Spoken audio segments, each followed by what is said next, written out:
Assalamu alaikum, everyone. Thank you very much for joining today, where we're very fortunate to have Sahar Francis, who will be speaking to us live from Palestine about Israeli courts as a tool of control, oppression, and apartheid. But before we start the main talk, we're going to have recitation of Quran.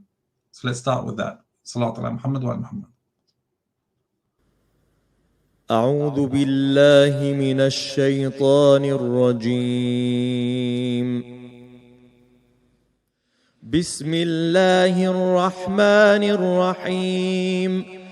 يسبح لله ما في السماوات وما في الأرض الملك القدوس العزيز الحكيم.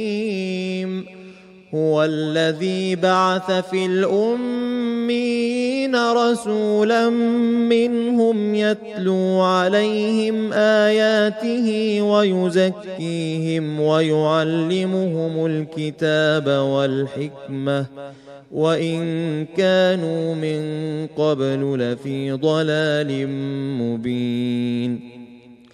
وآخرين منهم لما يلحقوا بهم وهو العزيز الحكيم. ذلك فضل الله يؤتيه من يشاء والله ذو الفضل العظيم. مثل الذين حملوا التوراة ثم لم يحملوها كمثل الحمار يحمل أسفارا. بئس مثل القوم الذين كذبوا بآيات الله والله لا يهدي القوم الظالمين. قل يا أيها الذين هادوا إن زعمتم أنكم أولياء لله من دون الناس فتمنوا الموت إن كنتم صادقين ولا يتمنونه أبدا بما قدمت أيديهم والله عليم بالظالمين. قل إن الموت الذي تفرون منه فإنه ملاقيكم ثم تردون إلى عالم الغيب والشهادة فينبئكم بما كنتم تعملون. يا أيها الذين آمنوا إذا نودي للصلاة من يوم الجمعة فاسعوا إلى ذكر الله وذروا البيع ذلكم خير لكم إن كنتم تعلمون. فإذا قضيت الصلاة فانتشروا في الأرض وابتغوا من فضل الله واذكروا الله كثيرا لعلكم تفلحون. وإذا رأوا تجارة أو لهوا انفضوا إليها وتركوك قائما. قل ما عند الله خير من اللهو ومن التجارة والله خير الرازقين. صدق الله العلي العظيم. Thank you very much for that recitation. We're now very fortunate, and I am very happy that we've been able to have the opportunity to have Sahar Francis speak to us live from Palestine today on a really important topic, given where we are right now and the challenges we've seen in Gaza and across the whole of the West Bank. Sahar will be speaking to us on this very topic and highlighting the key issues regarding Israeli courts as a tool of control, oppression, and apartheid. And this will give a lot of the background as to what's been happening more recently as well. Sahar is based there in Palestine, in Ramallah, and since 2006, she's been the director of the Ramallah-based Adamir Prisoner Support and Human Rights Association, which is a Palestinian NGO providing legal and advocacy support to Palestinian political prisoners in Israeli and Palestinian prisons. She's an attorney by training and joined the association in 1998, first as a human rights lawyer, then as the head of the legal unit. And she's got over 16 years of human rights experience, including human rights counseling and representation. She was on the board of the Defense for Children International Palestine section for 4 years, and she currently sits on the board of Union of Agricultural Work Committees.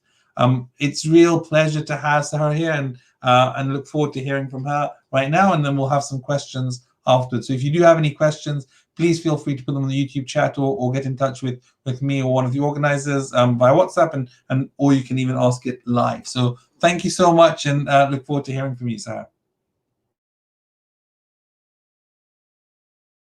You're muted, sorry. I'm sorry for that. Good evening, and thanks a lot to have me with you tonight. I'm so honored to join you in this brief. And as you just said about the military court system, actually as a tool of control and oppression that was used against the Palestinian community in the occupied territories. But I would start by reminding ourselves that actually since the creation of the State of Israel back in 1948, the use of military control, military system via military laws and military courts, and keep activating the British security regulations after the creation of the state, although these rules were cancelled in Britain after the end of the mandate, but the State of Israel used these regulations in order to control as well the whole political and civil life of Palestinians who remained in Palestine after 48 and became citizens of the State of Israel, because actually the state imposed a military control over the Palestinian community inside Israel up to 1966, and there were military courts as well. And in order to leave your village, for example, you needed a very special security permit to travel from one place to another, and they were launching mass arrest campaigns as well against Palestinians inside 48. They illegalized political parties and organizations.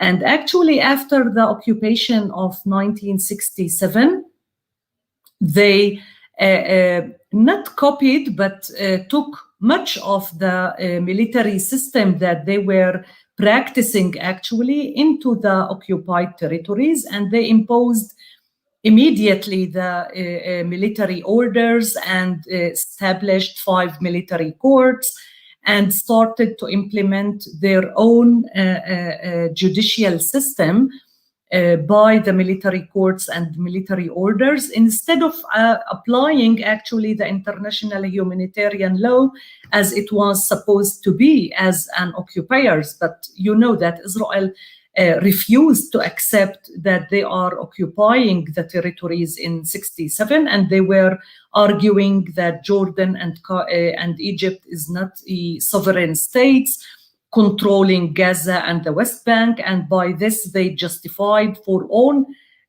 self the use of military courts and military system. Of course, this position was not accepted by the international community via the resolutions of the Security Council and the UN General Assembly all these decades, and but unfortunately there was no enforcement to Israel to abide to the international humanitarian law. And all these decades the system was flourishing, developing, and becoming more sophisticated. And nowadays we can say that it's clearly the case of the military courts reflects and proves the intent, the real intent of the State of Israel in annexing the occupied territories instead of really initiating peace or supporting a creation of a Palestinian state respecting what they were signing in the Oslo Accord with the Palestinian Authority. Because when they started with the implementation in the military orders of 1967, the military orders actually immediately were tackling every aspect of the daily life of the Palestinian people by interfering in education, in health system, in agriculture, in land ownership and land confiscation issues, in housing. Building your house, you would be requested to get a special permit from the civil administration that they also developed beside the military control over the occupied territories. And of course, they immediately illegalized all the political parties, the Palestinian political parties, and they declared them as illegal organizations and entities. And it was a tool to arrest and target hundreds of Palestinian activists and political leaders, students, like unionists, and everyone actually who was aiming to act and resist the occupation. So the mass imprisonment were immediately implemented by the occupation, and this policy continued, and it increased whenever there were more clashes. So, for example, in the first Intifada, the number of Palestinian prisoners reached a very high number of more than 10,000 at one time. Palestinian prisoners were imprisoned by the Israeli occupation forces. And also in the second Intifada, even in the time of the Oslo Agreement, there were mass arrest campaigns against those who were opposing Oslo actually, and claiming that Oslo will not really bring a sovereign state and guarantee self-determination for the Palestinian people. These military courts actually that Israel created in the occupied territories were not respecting the international standards, not just on the level of the fair trial procedures, but actually and mainly the jurisdiction of these courts were not according to what the international humanitarian law was aiming when the IHL enabled actually via the Fourth Geneva Convention and the Hague Regulation, the occupiers to establish military courts to prosecute people under occupation, because by itself it's not something illegal in the international law, but the way how Israel actually is implementing it is violating the international standards, because first Israel didn't limit the jurisdiction of these courts to the occupied territories, which means they can actually prosecute any person, Palestinian or international or any nationality, for something that he did outside of the occupied territories, if they claim that what he did is affecting the security of the area or the security of the state of Israel. So we had several cases in the last couple of years, for example, for Palestinians who were citizens of other states, like they were never in Palestine, they were coming to visit the occupied territories, and they were arrested on the borders, prosecuted and sentenced and sent to the prison inside Israel based on these military orders, claiming that they were committing acts where in Europe, in other places that affected the security of the state. So they granted the military court extraterritorial jurisdiction. They also expanded the jurisdiction of the court over crimes that the international law didn't aim to give them jurisdiction over. So these courts are not limited just for the very serious security issues as the international law says, but it includes traffic violations, entering Israel without a permit to work inside Israel. So all thousands of Palestinian laborers that they cannot get a special permit to enter Israel legally to work inside Israel, and they find themselves enforced to actually find a way how to reach inside. They could be arrested and prosecuted in the military court and sometimes sentenced for 6 months or 1 year imprisonment because they tried to work and bring food to their family. It includes cases of regular criminal issues not related to security at all.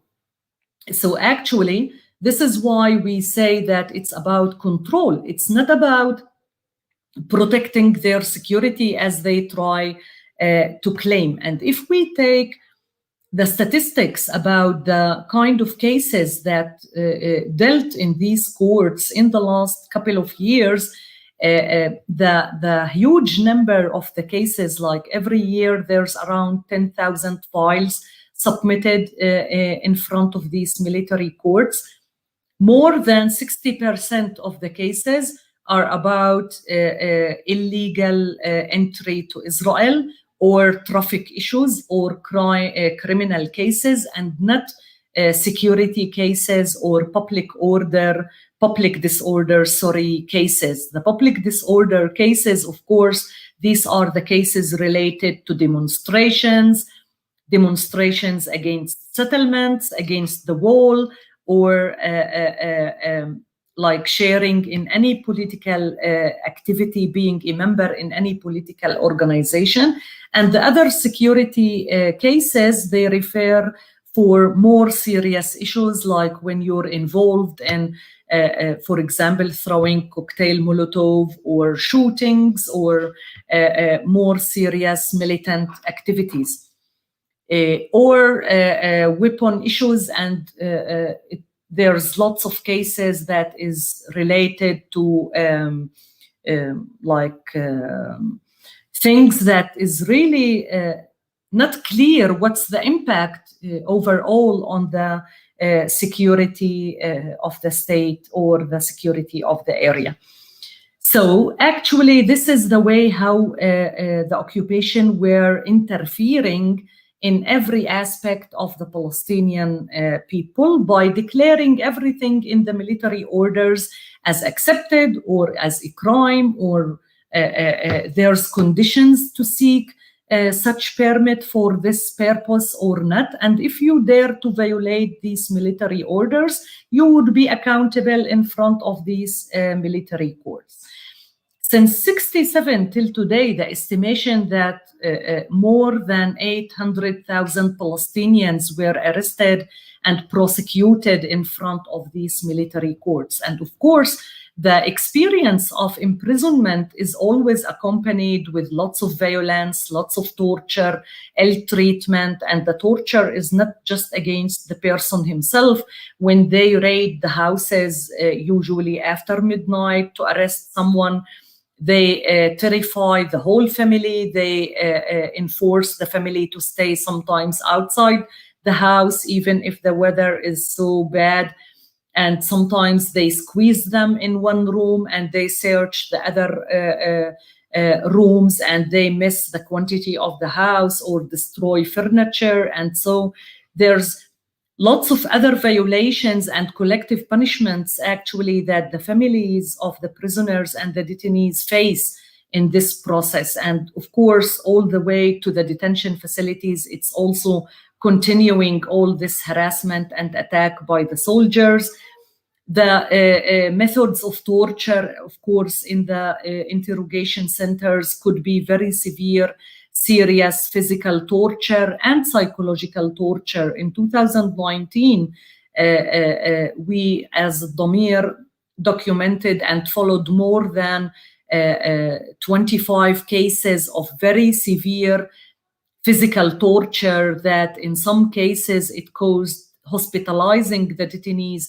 At least in one case, the case of Samer Arbid, the detainee almost died After 48 hours of his detention, he was hospitalized in very critical condition in the hospital with kidney failure and other 11 ribs broken in his chest, and he almost lost his life. And they kept him in detention.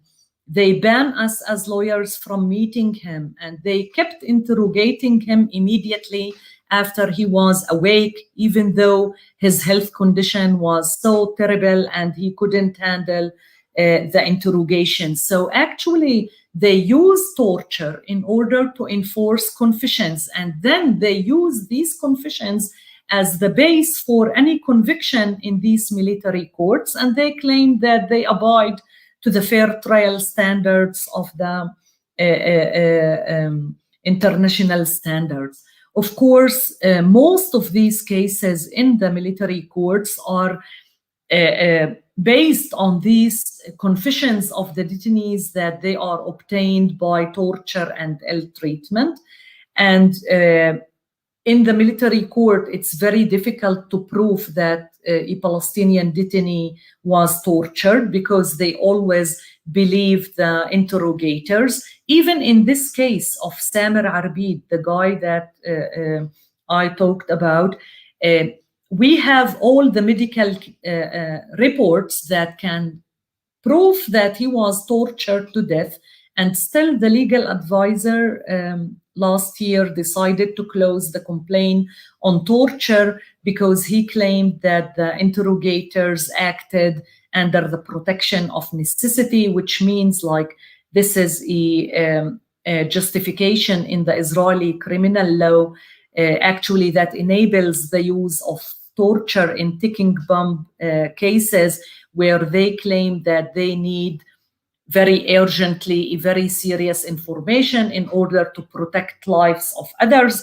And in this case, they claimed that Samer Arbid was a ticking bomb case, and this is why they were enforced to torture him in such serious way.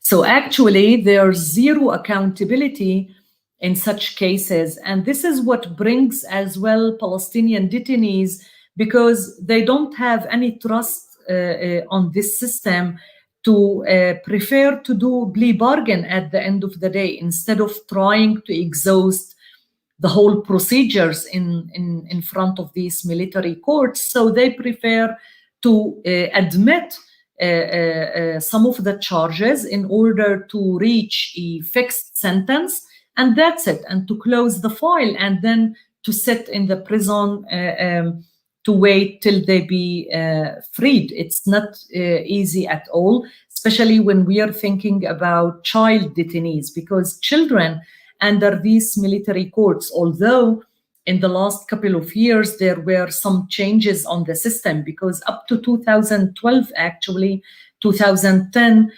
children were prosecuted in the same military court with adults.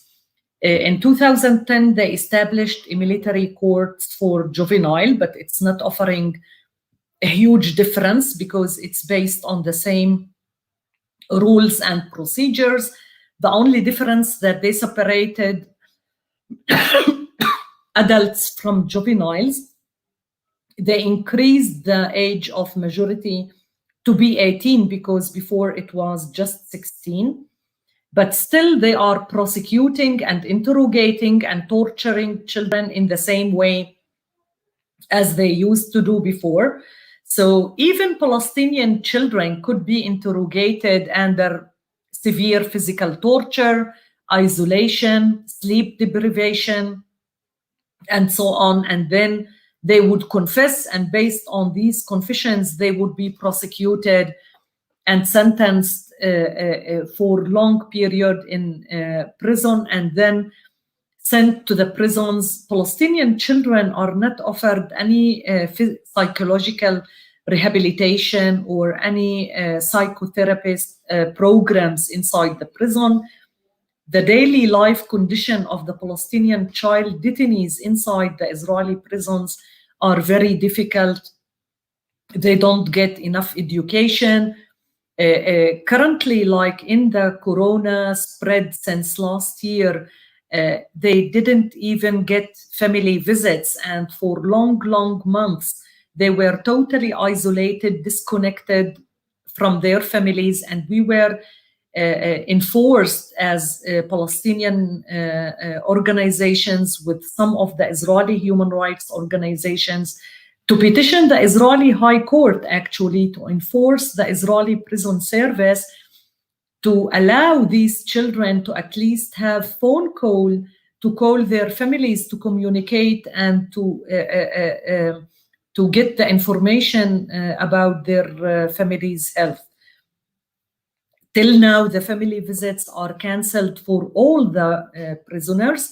Just those from East Jerusalem or from inside 48, they can get visits because they already get the vaccination. Unfortunately, in the occupied territories, the vaccination is not finished yet. Of course, Gaza is totally under the siege, and after this war, in the last month, I don't think that families from Gaza will be able to get any family visits to their beloved one anytime soon.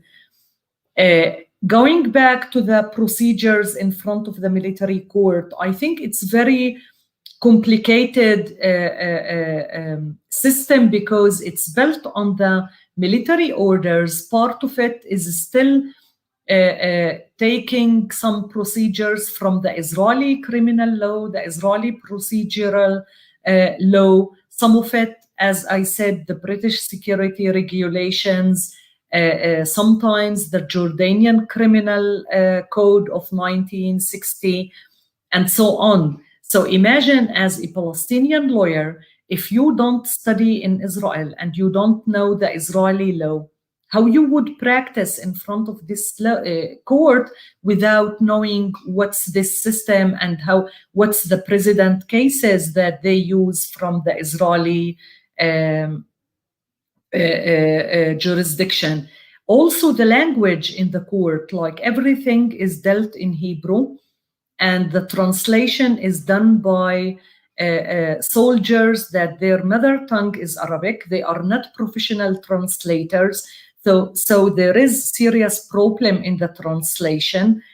And this is also another reason all these difficulties actually enforce the detainees to go to the choice of the plea bargain. And this is how we reach the percent of 99% of the cases actually ends with conviction.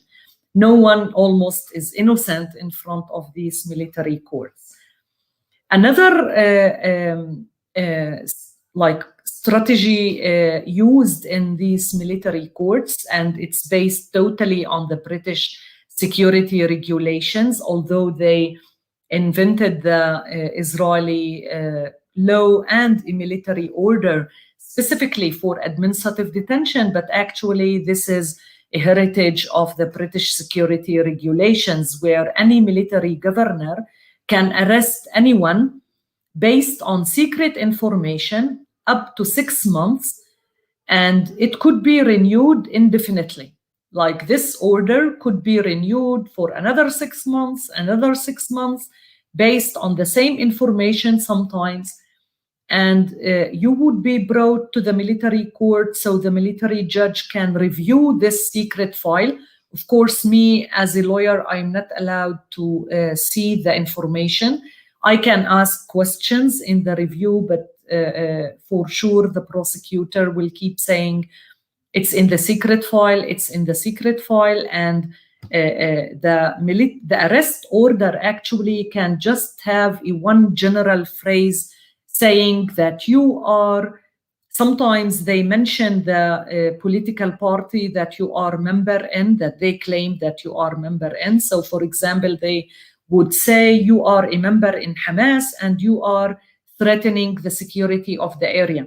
This is the suspicious against the detainee, and then you have to defend yourself without knowing what's really there in the secret information against you, how you are supposed to argue against these allegations against you, and so on. And they can use administrative detention against anyone. Currently, there's 4 children under administrative detention in the Israeli prisons. One of them is Amal Nakhli, was arrested last January. He's 17 years. Now he's 17. He turned 17 while in prison. Amal suffers from a very serious health problem. He has myasthenia gravis. It affects his immune system, and he had in the summer of 2020, he had a problem also in his lungs, where he had a surgery and they took a tumor from the lung, and he was arrested under a very serious threat that he could be affected by COVID inside the prison and lose his life. And he was sent for administrative detention. The first order was for 4 months, was supposed to be released last month, but instead they amended the order for another 4 months. So he would be sitting 8 months under administrative detention, where he was arrested before in November 2020, and he was charged with throwing stones, and he was released on bail from the court. So 2 months after the release, he was rearrested and sent for administrative detention. The other 3 children were arrested in the last 3 weeks under the, like from the demonstrations that took place in the West Bank and East Jerusalem over the eviction of the families from Sheikh Jarrah and all the attack on Al-Aqsa in the Ramadan month, and then the war on Gaza. So this brings me to brief a bit about the current situation of the prisoners and the mass arrest campaigns that we are dealing with, whether inside 48 or in the East Jerusalem or in the West Bank, because it all started actually after the attack against the young Palestinian youth in East Jerusalem in the 13th of April, when the Israeli police tried to enforce these barriers in the Damascus Gate in the old city. And already the issue of Sheikh Jarrah was developing, but then they didn't launch mass arrest campaigns. But all this issue of the barriers in the Damascus Gate caused more tension, and things deteriorated very seriously with the attack on the mosque and then the war on Gaza. So actually, since mid-April till the end of May, they arrested more than 2,800 Palestinians from 48, from the West Bank, and from Gaza. In the 48 areas, though, most of the detainees, they were released, but there's a huge number of detainees, around 300 something, that they are facing charges of sharing in violent demonstrations, inciting for violence, attacking police. This is the main charges that they would face, and it's all based on the accusation that all these activities were done with a ideological motivation, which means it will make it more serious in front of the court that you are inciting for a violence based on ethnicity or ideological reasons. In the occupied territories, actually the number more or less is around 600 detainees. The increase was also in the use of administrative detention in the last month, because they issued more than 160 administrative orders. 90 of them, they are new administrative detention orders. As I said, 3 children with Amal, they became 4. 12 women were arrested in the last month, and 6 candidates who were supposed to run for the Palestinian election if the election were about to take place in the 22nd of May. and was delayed, of course. It included 2 of Palestinian Legislative Council members from the previous round, and so on. In East Jerusalem as well, they arrested more than 600 people in the last month. And all of these detainees, the majority of them, they were reporting about very serious physical attacks. Some of them, they were reaching the court with marks on their bodies, where it was documented in the court protocols. Some of them, they were hospitalized after being attacked by the police or the special units or the police border units, and so on. The level of violence that we documented in this round was very significant. And also the fact that in East Jerusalem and inside 48, the police sometimes were accompanied with civil personnel that we suspect that some of them maybe would be either special units or some of the settlers. We don't know, because settlers before the arrest campaign were invading as well some of the joint cities like Haifa, Ramli, Led, and they were doing vandalism in the streets, attacking Arabic shops or attacking Palestinians.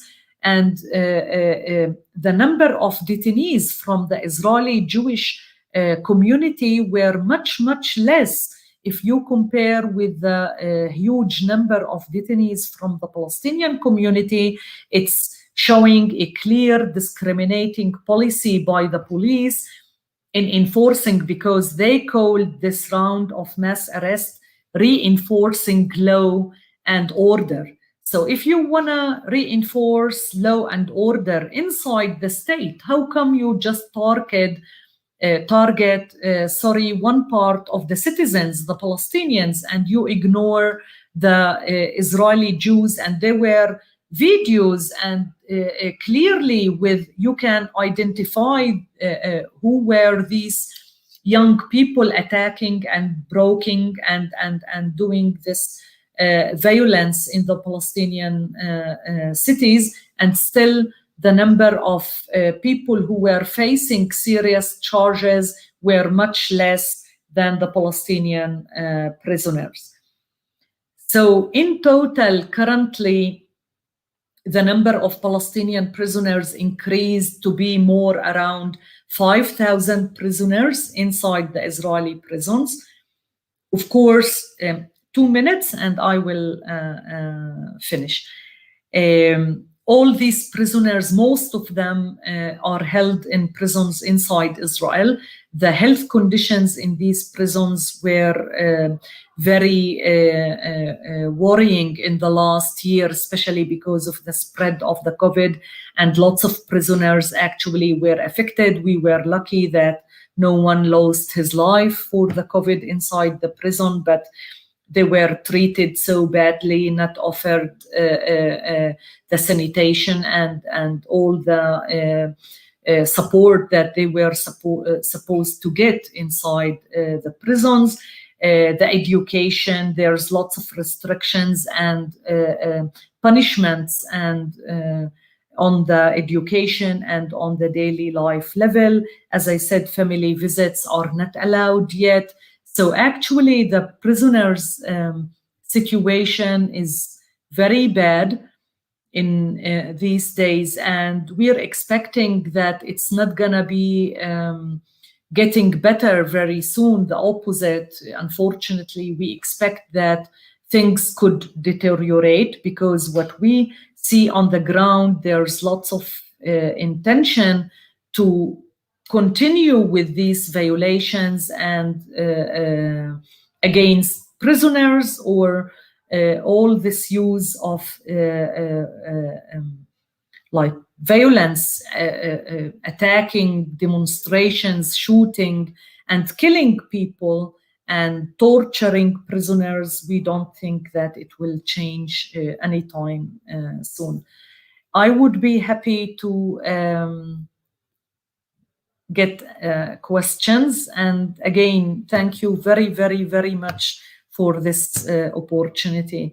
And I'm sorry if I was so long giving so much information, because it's really a very detailed subject. Thank you very much for that talk, and it wasn't long at all. It was perfect length, and you know, it's really important that we get the opportunity to hear from people on the ground. You know, not just the reporters from here who perhaps don't necessarily have that insight. Can I just start with a couple of questions that have come in? Let's start with firstly, just one question about Palestinians within the 48 borders. There have been a lot of arrests of people there. Of Palestinians within the 48 borders in recent years, in recent weeks, especially not of these, when there've been a lot of these fights that have happened. It seems only the Palestinians have been arrested. Have you seen that level of clear discrimination where literally the same things have been happening, or even instigated by other Israelis there, but it seems that the Palestinians have been the ones who have been arrested? Yes, as I mentioned, of course, the police have all the evidences and the information and the ability, because they use technology in a perfect way in order how to control and to get the information about who violates, who commits what. So actually, it's very clear that they have a clear intention of discrimination in implementing this campaign of reinforcing order and law. Because, as I said, so far up till Thursday, actually, the number of prisoners inside Israel, which usually they include with it East Jerusalem, is about 2,140 something detainees. More than 90% of them, they are Palestinians. This is what Haaretz was reported today, this morning. Actually, this is a very clear evidence that they have no intention to arrest the Israeli young people who were clearly attacking Palestinians. And it was clear when it was reported actually in the news, and everyone could see it, where videos were very clear that the police was there when the young Israeli Jews were attacking in Ramle and in Led, in Haifa, and the police was doing nothing. So I think, and also the way how the courts deal with these cases, where we can see that the sentences for Palestinians would be higher, the conditions of the release usually for Palestinian prisoners would be harsher, and so on. So the system, it's not something new when we say that the whole system is about apartheid. And maybe this is the opportunity to highlight the report that was published 2 months before by Human Rights Watch about the apartheid inside.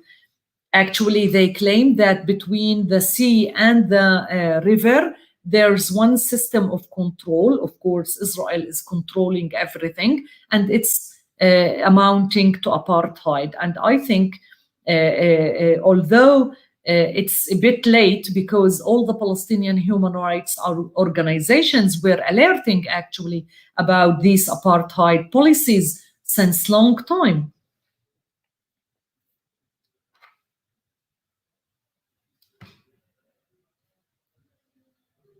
Yeah. Another question which has come through, slightly outside the scope of what you were talking about, but I think still relevant. You will know probably that Asaf Ronel resigned over the Haaretz Jaffa, the coverage of Jaffa from from the Haaretz newspaper. What's your view on how Israeli media reports on these types of issues? Unfortunately, the majority of the Israeli media is biased, and when there's such a conflict or a clash is taking place, most of the media would become the voice of the government and the policy makers and the police and so on. So, like in the time of the attack on Gaza, the war on Gaza, all of the Israeli media, the main media, were just focusing on the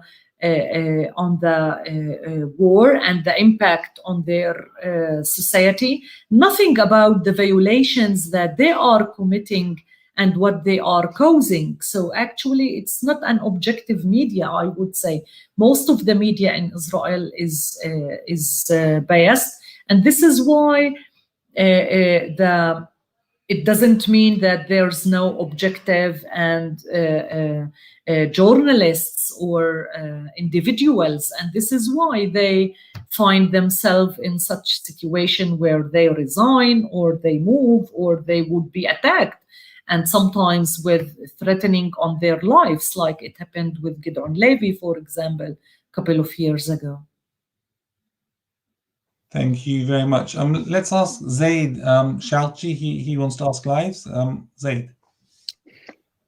Thank you so much for a very interesting talk. I'm just wondering if these prisoners wanted to appeal against their sentence, can they appeal to anyone outside Israel? Unfortunately, no, because the problem with the international law here that you cannot interfere in the individual cases. I mean, like on the torture cases, for example, we file complaints to the UN Special Procedures System.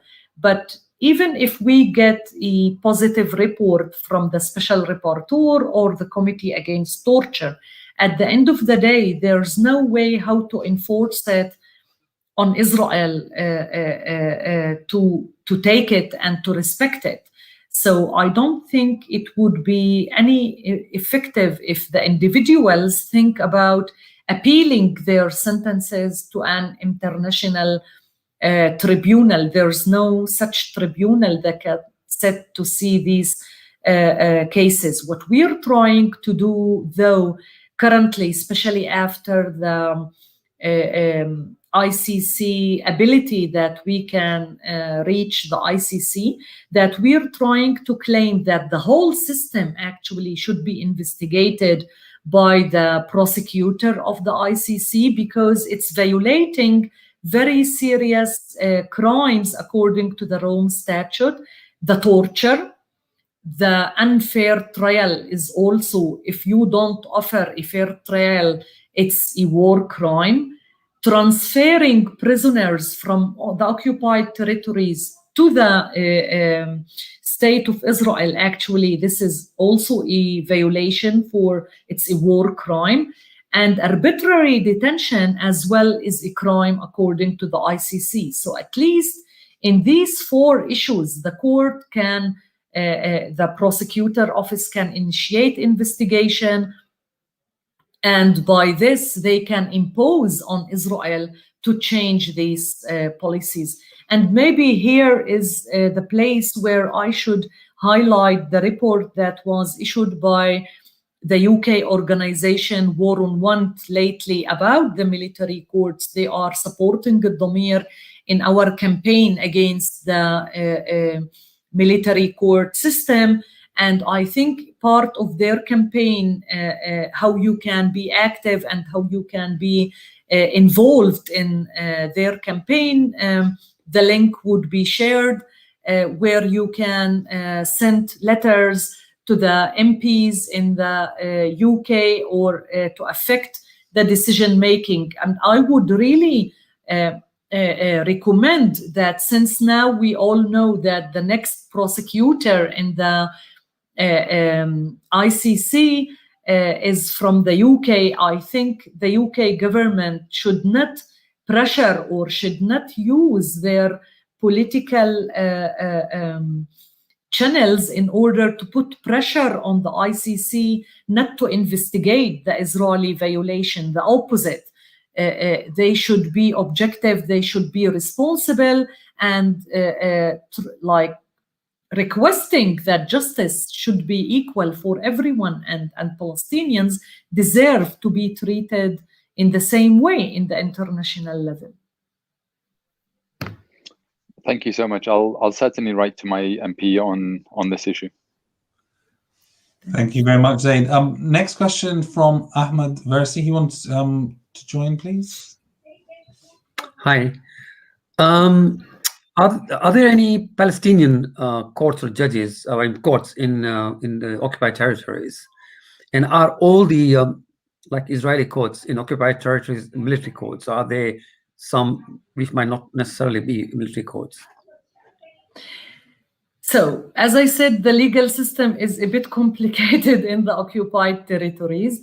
Mm-hmm. Let's say before the Palestinian Authority was established, when Israel occupied in 1967, they didn't totally dismantle the local courts that were there in place. Like in Gaza, it was Egyptian system. In the West Bank, it was the Jordanian system. But Israel restricted the jurisdiction of these local courts as much as they can, and they replaced it with the military courts that they developed. These military courts, by the way, were just prosecuting Palestinians. They never prosecuted settlers, Israelis who lives in the occupied territory. The situation changed after the establishment of the Palestinian Authority because the occupied territories were divided to Area A, B, and C. So when the PA controlled Area A, they created the Palestinian courts. So there is now Palestinian courts that deals with regular cases in Area B and part of Area B and C, but depends on the subject. So, for example, family issues are all dealt in Palestinian courts, but security cases, even in Area A, is dealt by the military courts. So it's a kind of mixed, and you can find yourself. So some Palestinian people would be arrested by the PA, sentenced and prosecuted for their political positions and political beliefs and for being opposing the Palestinian Authority, for example. And the same day that they would be released, they could be arrested by the Israelis and prosecuted in the military courts for being terrorists and so on. So, how independent are the courts? I mean, of course, so these are all military courts. So therefore, are they independent, or when they give sentences out, are they objective, or are they very politically influenced? Of course, they claim that they are not politicized, that they are totally independent, that they have no authority, but just the authority of the law, in this case, the military orders. But like, I'm 25 years or more practicing in front of these military courts. I should say that it's clearly visible that they are politicized. So, for example, I would give just one example. When in 2006, the Israeli occupation forces arrested 48 members of the Palestinian Legislative Council members, that they were all from the Unity and Reform Change Party, which Israel claimed that they are Hamas. Actually, the first instant court released all of them, claiming that, okay, so what? But they are PLC members. They are not a threat to the security. So the prosecutor appealed, and the appeal court justified that even if you are a member not in Hamas, but you are promoting Hamas interest, so it's a threat to the security, and they kept them in detention.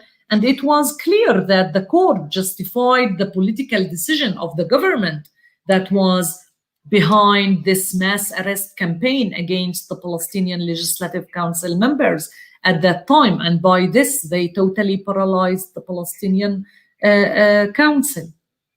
Sorry, just final question. Can somebody, Palestine, appeal in the 48 or Israeli courts? If, for example, they are sentenced in West Bank courts? Not as an appeal. So what happened all these years in major issues like administrative decisions of the military governor, for example, that is related for house demolitions, land confiscations, settlement building, road construction, and so on, the Israeli High Court of Justice opened their door for such petitions from the Palestinian occupied territories.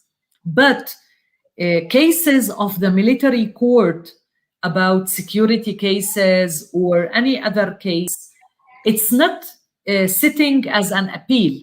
So the military system have first degree and appeal, and that's it.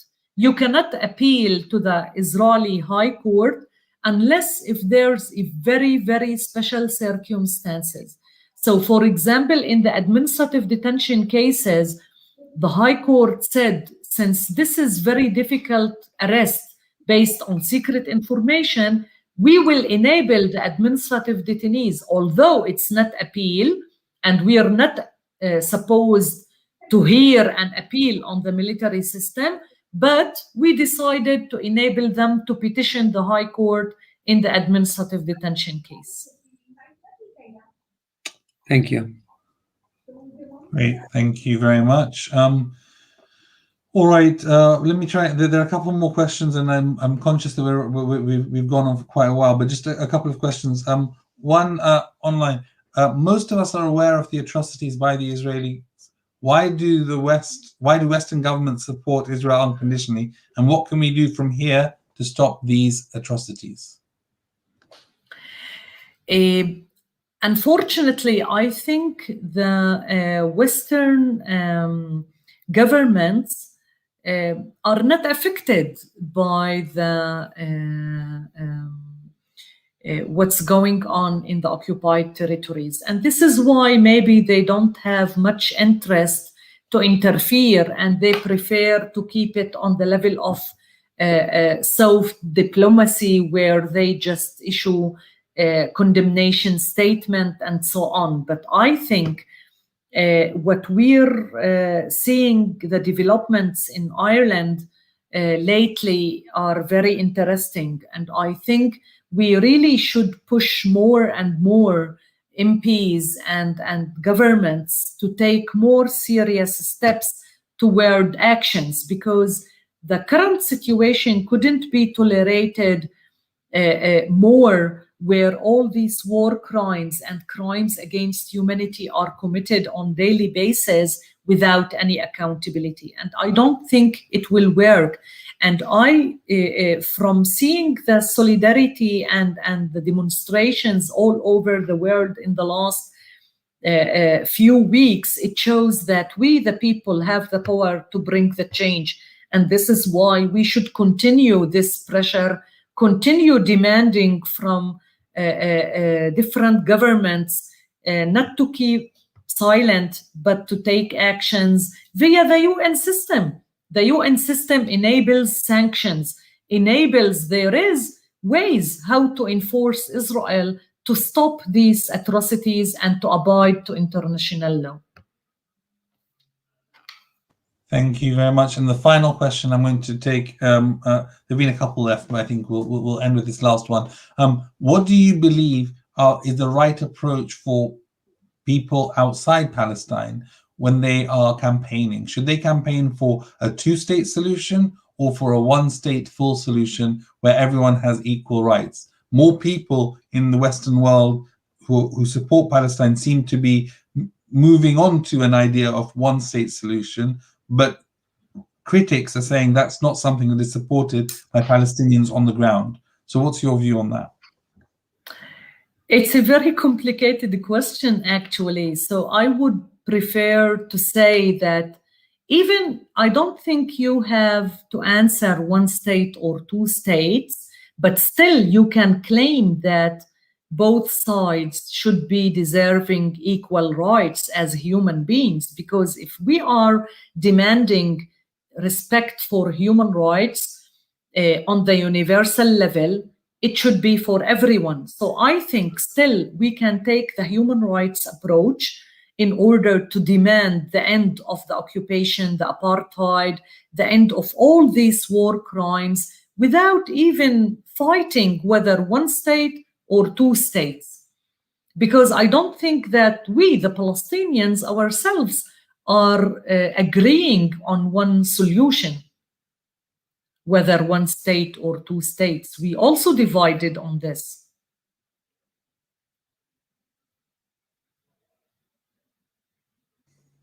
Thank you so much for that, and thank you very much for all the whole of your talk. And we're really honored to have been able to have someone of your caliber come and speak to us, especially after what's happened. And just the last word, is your family safe? Are your friends safe in the area? Yeah. So far, yes. That's really good to hear. And thank you so much for giving your time, especially so late on a Friday evening, for all of us. So thank you so much. Thank you. And please, if you need anything on the level of prisoners, don't hesitate to contact us. Good night. Thank you very much. Have a nice weekend.